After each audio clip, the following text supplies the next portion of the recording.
En los áridos y quebrados terrenos de la antigua Palestina, donde las colinas ondulantes de Samaria se alzan como guardianes silenciosos entre el río Jordán y el mar Mediterráneo, surgió una comunidad distinta que encendió intensos conflictos, amarguras y profundas disputas religiosas. Los samaritanos, frecuentemente despreciados en las tradiciones judías como herejes y forasteros, trazan su herencia a partir de uno de los episodios más devastadores en los anales bíblicos, la conquista asiria del reino del norte de Israel en el año 721 a.C. Esta catástrofe no solo desmanteló el reino una vez unificado establecido por David y Salomón, sino que también plantó las raíces de una enemistad duradera que fermentó a través de generaciones, estallando en exclusión social, acalorados debates doctrinales y confrontaciones directas. Sus orígenes están estrechamente ligados a las mismas razones por las que enfrentaron tal desdén vehemente, particularmente de los judíos, que los veían como intrusos racialmente mixtos y competidores infieles. Esta animosidad iba más allá de simples rivalidades de clanes, era una mezcla venenosa de viejas heridas, prejuicios étnicos y batallas sobre quien ostentaba la verdadera bendición de Dios. El Nuevo Testamento captura esta hostilidad con agudeza en la parábola del buen samaritano en Lucas 10, 25-37, donde un samaritano ayuda compasivamente a un judío herido que había sido ignorado por líderes religiosos como sacerdotes y levitas. La brecha era tan profunda que moldeaba la vida cotidiana.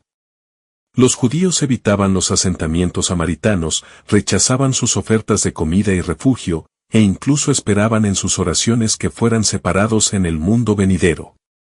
Sin embargo, bajo este manto de hostilidad late una historia de resistencia, flexibilidad y una inquebrantable autodefinición. Esta exploración profundiza en los comienzos de los samaritanos centrándose en la expansión asiria y los cambios en la fe tras el exilio, despojando las capas del resentimiento judío basado en motivos étnicos, espirituales y de gobernanza que transformaron a vecinos cercanos en adversarios amargos. Basándose en excavaciones en sitios antiguos, pasajes de las escrituras y registros externos como los del historiador Josefo, este relato revela no solo una crónica de divisiones, sino también un comentario conmovedor sobre cómo el sufrimiento talla abismos duraderos en los vínculos humanos. La historia se desarrolla con el telón de fondo del dominio imperial. El reino del norte de Israel, compuesto por 10 tribus tras la división después de la muerte de Salomón alrededor del 930 a.C. Se había tambaleado al borde de la ruina durante años, plagado por la adoración generalizada de ídolos en el interior y las invasiones desde el exterior. Visionarios como Oseas y Amós tronaron contra la podredumbre ética bajo gobernantes como Acab y Jehú, cuyos pactos con las potencias fenicias erosionaron la devoción pura a Yahvé. Sin embargo, correspondió al poderoso imperio asirio, liderado primero por Tiglat-Pileser III y luego por sus herederos, asestar el golpe decisivo. Entre el 734 y el 732 a.C. Los ejércitos asirios tomaron Galilea y Galaad, llevándose a innumerables habitantes. La caída definitiva llegó en el 721 a.C. Cuando Sargón II asaltó Samaria, el corazón del reino, derribando sus fortificaciones y desterrando a aproximadamente 27.000 miembros de la clase alta a áreas remotas en Mesopotamia y Media. La descripción en 2 Reyes 17, 5-6 esboza una escena desoladora. El gobernante asirio tomó Samaria y llevó al pueblo de Israel a Asiria. Esta práctica de reubicación generalizada era una táctica central del dominio asirio, diseñada para aplastar levantamientos dispersando grupos y debilitando sus tradiciones compartidas. Para llenar los territorios vaciados, Sargón trajo colonos de regiones subyugadas, gente de Cuta en Babilonia, de Sefarbaim y de varios lugares en Hamat y Abba. Como se señala en 2 Reyes 17-24, estos extraños desplazados, ansiosos en su nuevo entorno, se encontraron cara a cara con la deidad local, Yahvé, a quien mezclaron en sus propias creencias, honrándolo mientras seguían venerando a sus dioses originales como Nergal y Sucot Benot. De esta fusión de orígenes y creencias surgió la forma temprana del pueblo samaritano. Los israelitas que se quedaron atrás, probablemente agricultores del campo, trabajadores calificados y aquellos considerados indignos de deportación, se mezclaron con estos recién llegados, creando un sentido combinado de identidad. Las investigaciones recientes de ADN respaldan esta imagen. Los samaritanos de hoy, un grupo minúsculo de menos de 1.000 individuos, portan una mezcla distintiva de rasgos del Levante, Mesopotamia y el antiguo linaje israelita, lo que los distingue tanto de las poblaciones judías askenazíes como de las palestinas. Aún así, los samaritanos descartan cualquier historia de intromisión externa, manteniendo que representan el linaje directo de Efraín y Manasés, las tribus clave ligadas al carácter central del norte. Su escritura sagrada, conocida como el Pentateuco samaritano, es una edición anterior al texto masorético favorecido por los judíos, presentando diferencias que destacan el monte Gerizim como el lugar sagrado elegido por Dios. Como en Deuteronomio 27:4, esta audaz afirmación de legitimidad, posicionándose como el verdadero Israel, intacto por el cautiverio babilónico, yace en el corazón de cómo se ven a sí mismos. Pero fue exactamente esta confianza la que alimentó la ira de los judíos. Para los judíos que regresaban del exilio en el siglo VI a.C., esforzándose por reconstruir Jerusalén junto a líderes como Zorobabel y Esdras, los samaritanos no aparecían como parientes perdidos, sino como contaminadores, un desafío constante al pacto inmaculado que pretendían revivir. Para comprender la profundidad de este abismo, uno debe considerar las ondas expansivas de la política asiria más allá del simple destierro.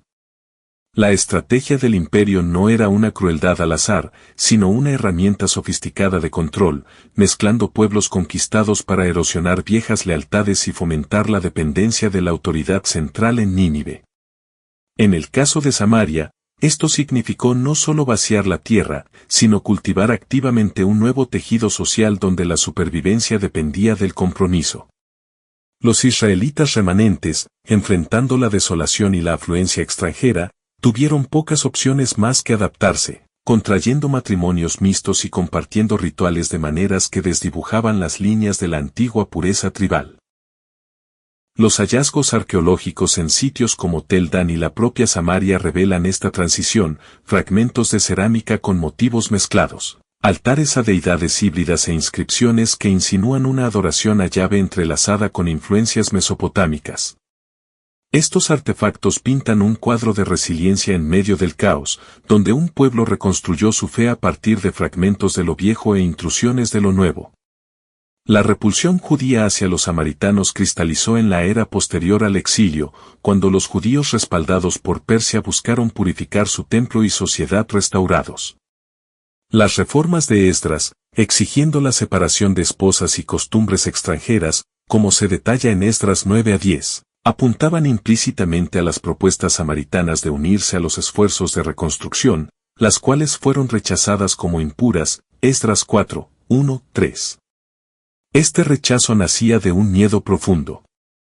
El templo samaritano en el monte Gerizim, erigido alrededor del 400 a.C. bajo Sanbalat el Horonita, según Josefo en Antigüedades 11.8, se alzaba como un altar rival, reclamando la misma autoridad mosaica pero en una colina diferente. Sin embargo, esta historia de conflictos encierra lecciones sobre la complejidad humana. La historia samaritana ilustra cómo los imperios no solo conquistan tierras, sino que remodelan almas, forzando innovaciones en la creencia que sobreviven a los conquistadores. Su supervivencia hasta el día de hoy, a pesar de pogromos, conversiones forzadas y presiones de asimilación, habla de un espíritu inextinguible. La continuidad genética, aunque confirma una mezcla, también subraya un hilo de ADN israelita antiguo ininterrumpido por el tiempo. Y en las sutiles variaciones de su Pentateuco, uno vislumbra no desviación, sino devoción, un testamento editado por el fuego para afirmar la santidad de Gerizim en medio del borrado histórico. El odio judío, nacido del eco del trauma, nos recuerda que la identidad es a menudo una fortaleza construida sobre el dolor compartido, donde el espejo del otro refleja nuestras propias vulnerabilidades. Al desenredar estos hilos, encontramos no solo la anatomía de la división, sino caminos hacia la empatía, instando a una mirada más allá de las antiguas colinas hacia la humanidad compartida que persiste.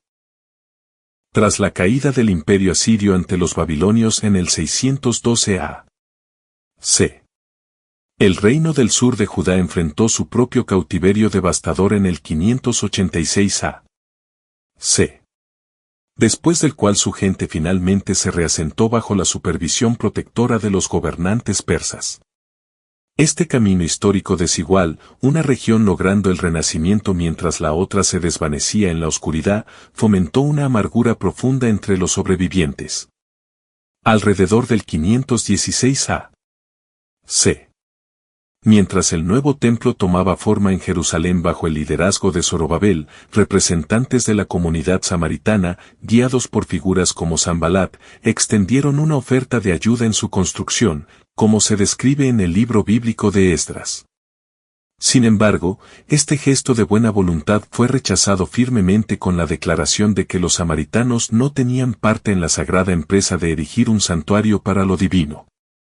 Este despido inicial, reforzado por narrativas posteriores en Nehemías que relatan los esfuerzos samaritanos para socavar la reconstrucción mediante interferencia y oposición, solidificó una división duradera.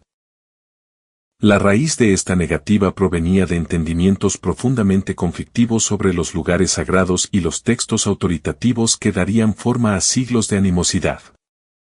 Central para la cosmovisión samaritana era su profunda reverencia por el monte Gerizim, ubicado en las cercanías de lo que hoy es Nablus, al cual consideraban el verdadero centro espiritual del mundo, el mismo lugar donde Abraham se preparó para ofrecer a su hijo Isaac como sacrificio según el Génesis, y donde Josué estableció un altar de consagración como se relata en el libro de Josué. Para el siglo IV a.C., los samaritanos habían erigido un gran templo en esta montaña, erigiéndose como una contraparte directa al de Jerusalén. Las excavaciones en sitios como Tel Balata, los restos de la antigua Siquem y el pico de Gerizim mismo han desenterrado evidencia de elaboradas construcciones helenísticas, completas con altares rituales e inscripciones dedicatorias que honran el nombre de Yahvé, algunas rastreables hasta la era persa anterior. Lejos de ser un modesto puesto de avanzada de adoración, este complejo representaba un poderoso reclamo de autenticidad. Atrayendo a devotos fieles desde tierras lejanas y desafiando directamente el papel exclusivo de Jerusalén en las ofrendas rituales y la piedad comunitaria. En contraste, la tradición judía, profundamente influenciada por el énfasis deuteronomista en concentrar todos los actos de devoción en una ubicación singular divinamente seleccionada, un sitio universalmente entendido como Jerusalén o Sión, percibía el santuario de Gerizim como una desviación arrogante y profana. Ecos de esta condena aparecen en las profecías de Malaquías, quien denunció rituales impuros y ofrendas contaminadas en el altar, palabras que generaciones posteriores reutilizaron para denunciar lo que veían como las prácticas corruptas de los samaritanos. Estas diferencias se extendían hasta la misma estructura de su literatura religiosa, ensanchando el abismo entre ambos grupos. Los samaritanos limitaban su canon únicamente a la Torá o Pentateuco, rechazando a los profetas y los escritos sapienciales como adiciones posteriores que se desviaban de la pura revelación mosaica. Su versión del Pentateuco, conservada en una escritura samaritana distintiva y transmitida a través de meticulosas tradiciones de escribas, incluye modificaciones deliberadas en pasajes fundamentales para priorizar a Gerizim, por ejemplo, sustituyendo el nombre de Gerizim por el de Ebal en las instrucciones del Deuteronomio para una ceremonia de alianza. Desde la perspectiva samaritana, esta fidelidad a la esencia inalterada de la palabra divina salvaguardaba el pacto original contra los embellecimientos y cambios introducidos por los eruditos del sur de Judea. Por su parte, los judíos desestimaban este enfoque selectivo como una ceguera deliberada y un peligroso rechazo de las voces proféticas que habían guiado el destino de Israel, tales como las severas reprimendas en Oseas sobre un pueblo destruido por falta de conocimiento. El historiador del siglo I, Josefo, capturó este desdén en sus escritos, retratando a los samaritanos como rebeldes fraccionarios que manipulaban los estatutos sagrados para justificar sus creencias descarriadas. Estos agudos intercambios derivaron en una espiral de rechazo recíproco. Las autoridades judías invalidaban las uniones samaritanas por considerarlas ritualmente impuras, rechazaban sus contribuciones al tesoro del templo como contaminadas y prohibían su testimonio en procedimientos legales. Las tensiones alcanzaron un punto álgido y violento durante el período asmoneo en el siglo II a.C., cuando el sumo sacerdote Juan Hircano dirigió campañas militares que culminaron en la demolición total del templo de Gerizim en el año 128 a.C. Esta destrucción sirvió como un intento brutal de obliterar la fe rival, un evento cuyas cicatrices perduran en la memoria samaritana, conmemorado incluso hoy a través de solemnes ritos de Pascua realizados entre las piedras desgastadas del lugar. En el corazón de esta enemistad perdurable latía un veneno teológico que golpeaba el núcleo del sentido de propósito de cada comunidad. Para los judíos que emergían del exilio, su identidad colectiva descansaba sobre un cimiento de singularidad inquebrantable, la noción de un remanente fiel, tal como se evoca en las visiones de Isaías sobre una Judá purificada que se erige sola como la legítima heredera de las promesas de Yahvé.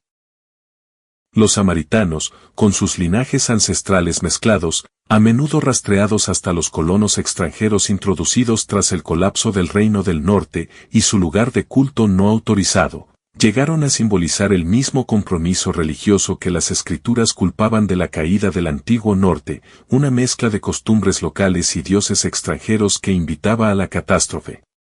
Los relatos bíblicos en el segundo libro de los Reyes intensifican esta narrativa, pintando a los antepasados de los samaritanos como politeístas incorregibles cuya infidelidad provocó la retribución divina en forma de bestias salvajes, una historia destinada a subrayar su perpetuo alejamiento de la verdadera obediencia.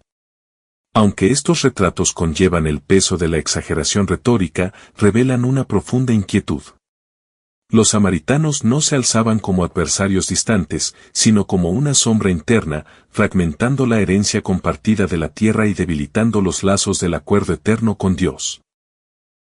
Como han observado los historiadores, esta incómoda cercanía dividió efectivamente al pueblo judío en facciones opuestas, haciendo insostenible cualquier camino hacia la armonía a menos que un lado cediera completamente a los reclamos del otro.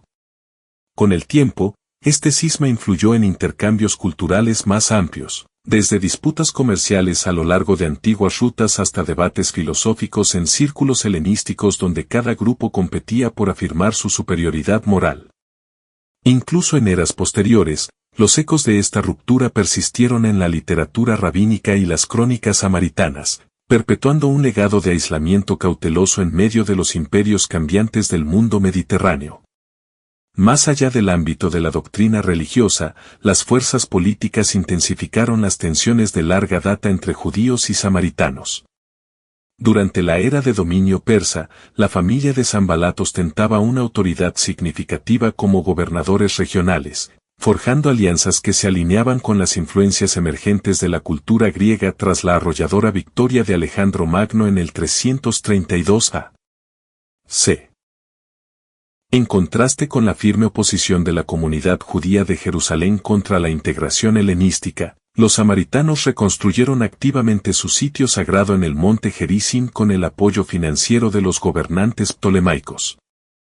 Esta acción provocó agudas críticas de los líderes judíos, quienes la vieron como un abrazo traicionero al cosmopolitismo extranjero. Las brutales represiones seleucidas en el 167 a.C., que encendieron el feroz levantamiento macabeo contra la supresión religiosa, expusieron aún más las divisiones. Los samaritanos adoptaron una postura cautelosa, consagrando su templo en Gerizim a la deidad griega Zeus Helenios en un intento de aplacar al tiránico Antíoco IV. Esta concesión calculada fue denunciada por los judíos como una capitulación cobarde y una blasfemia absoluta, tal como se relata en las Antigüedades de los Judíos de Josefo, libro 12, capítulo 5, sección 5. Tales episodios de aparente flexibilidad solidificaron una imagen dañina de los samaritanos como camaleones poco fiables, siempre listos para comprometer su herencia en aras de la mera supervivencia. La represalia posterior de la dinastía asmonea fue despiadada e inflexible. La demolición del templo de Gerizim por parte de Juan Hircano fue simplemente el preludio de agresiones más amplias, incluidas conversiones forzadas e incorporaciones territoriales que despojaron a los samaritanos de su autogobierno.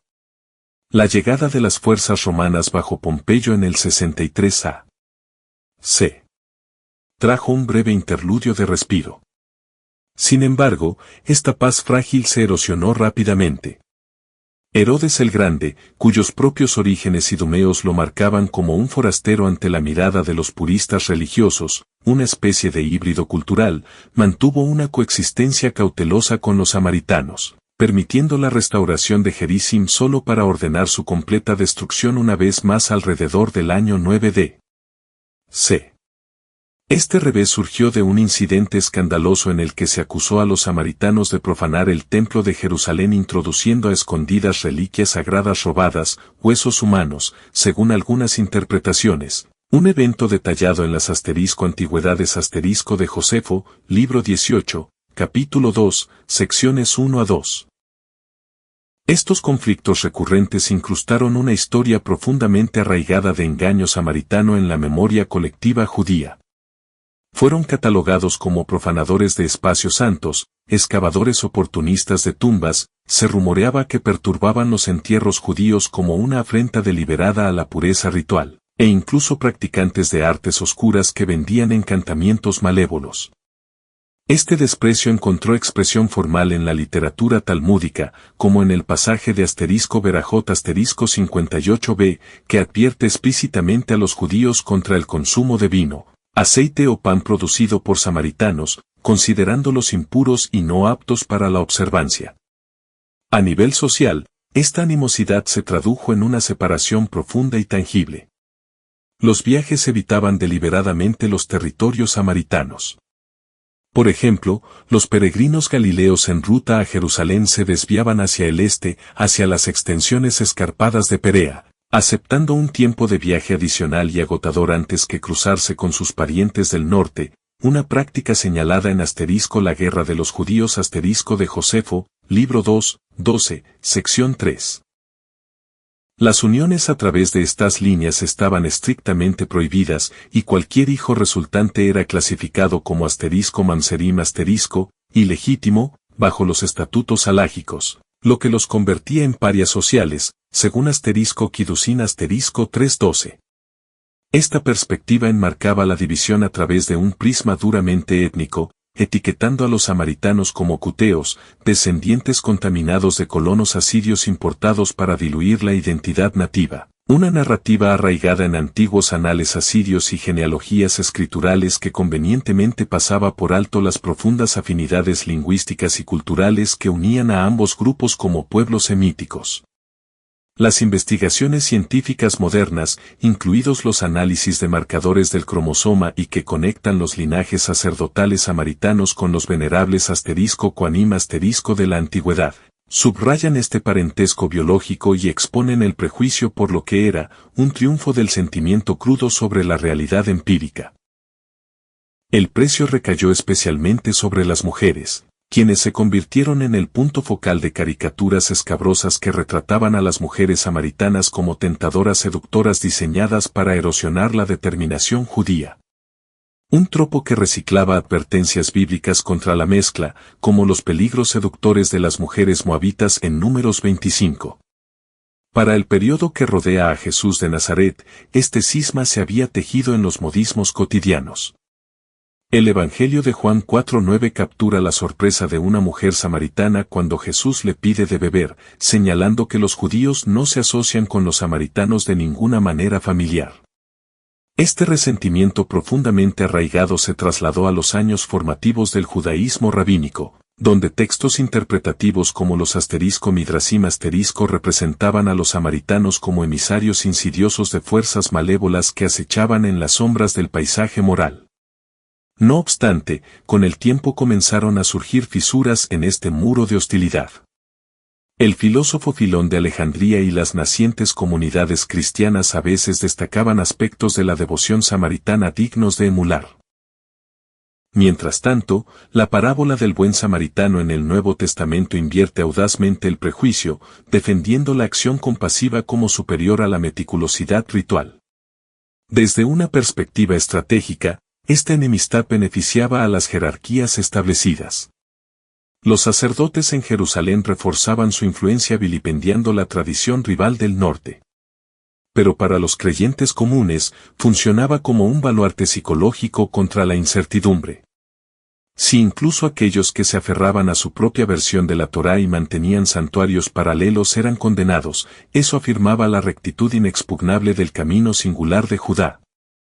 La génesis misma del pueblo samaritano, desde las secuelas humeantes de las conquistas asirias hasta la audaz erección de su santuario en las laderas del Gerizim, resuena con los temas bíblicos de desplazamiento y restauración, aunque contorsionados en una saga de competencia inquebrantable. Su designación como el otro vilipendiado no surgió de ninguna falla moral intrínseca, sino de la búsqueda desesperada de la psique judía por una identidad inmaculada entre los escombros de sucesivas dominaciones imperiales. Étnicamente, fueron marcados como híbridos impuros que corrompían el linaje ancestral, espiritualmente, como grupos disidentes heréticos que se arrogaban la centralidad sagrada de Sión, y geopolíticamente, como pretendientes oportunistas de imperios extranjeros, siempre buscando ventaja. Este marco entrelazado de agravios cultivó una enemistad tan firme y atemporal como el terreno mismo que habitaban juntos, sobreviviendo a las caídas cataclísmicas de templos, la dispersión de exiliados por tierras lejanas e incluso los cataclismos de genocidios posteriores que proyectaron largas sombras sobre historias compartidas. En la era contemporánea, la comunidad samaritana se aferra a la existencia con tenacidad silenciosa, manteniendo enclaves en las laderas del monte Gerizim y en el entorno urbano de Olón, dentro del Israel moderno, un testimonio vivo de fortaleza inquebrantable frente al olvido. Su observancia anual de la Pascua, marcada por el sacrificio ritual de corderos bajo el cielo abierto, sirve como una reverberación conmovedora de antiguas afirmaciones de legitimidad y continuidad. Los avances en genética y las excavaciones en sitios antiguos ahora tienden puentes sobre abismos que alguna vez parecieron imposibles, desmantelando calumnias arraigadas y encendiendo conversaciones cautelosas entre samaritanos y judíos. Son hilos de reconciliación tejidos a partir de un terreno común irrefutable. En una época aún atormentada por fisuras paralelas, evidentes en los choques étnicos entre Hutus y Tutsis en Ruanda o la lucha sectaria que divide a sunitas y chiitas en todo el Medio Oriente, la crónica de los samaritanos se erige como una severa advertencia contra los estragos del odio arraigado. Destroza los lazos sagrados, transformando al vecino de pariente en adversario. Y, sin embargo, como sugieren las enseñanzas atribuidas a Jesús, la auténtica espiritualidad nos obliga a salvar esa brecha, a dar un paso más allá del camino familiar.